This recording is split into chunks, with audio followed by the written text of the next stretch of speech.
ఇక్కడికి హాజరైనటువంటి వామపక్షాలు, ప్రజా సంఘాలు, ఇక్కడ పోలీసు వారు కూడా మనకి సపోర్టెడ్గా ఉన్నారు. వారికి అందరూ కూడా హృదయపూర్వమైన నమస్కారాలు.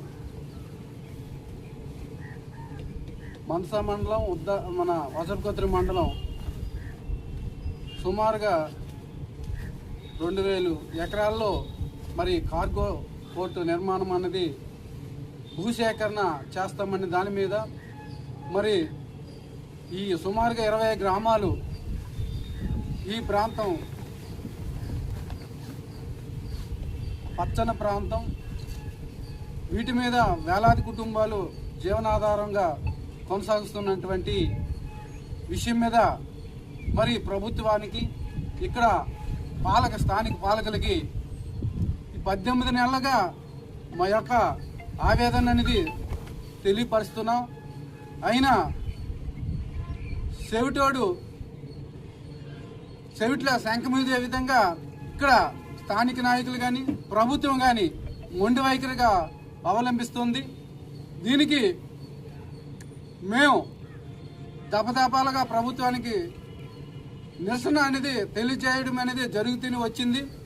అయినా మరి ఈ మధ్యకాలంలో మరి ఆ స్థానిక ఎమ్మెల్యే గారు మరి రాంపురం పంచాయతీ గ్రామమైనటువంటి పార్టీ కార్యకర్తల సమావేశం అనేది ఏర్పాటు చేసి దాంట్లో రైతులతో కూడా మాట్లాడతామని దాని మీద మరి అక్కడ స్థానిక రైతులందరూ మరి ఆ కార్యక్రమానికి అటెండ్ అయ్యి ఆవిడ సమక్షంలోనే ముక్తకంఠంగా ఇక్కడ భూములు ఇవ్వడము, మీరేం చేయాలన్నా చెయ్యండి, ఈ ప్రాంతంలో అయితే భూములు ఇవ్వమనేది ముక్కుసూటిగా మరి ఆయన ముఖం ముందునే మాట్లాడేటువంటి సందర్భము ఏర్పడ్డది. కార్గో ఎయిర్పోర్ట్ వద్దు, మా భూముల ముద్దని ముక్తకంఠంతో రైతులు 50 మంది ఆయన ముందే స్వాగతం అనేది వినిపించడం జరిగింది. అయినా ఆవిడ ఇంకా మొండిగా ఆలోచనలతో ముందుకు వెళ్తున్నట్టుగా విషయం అనేది కనబరుస్తుంది.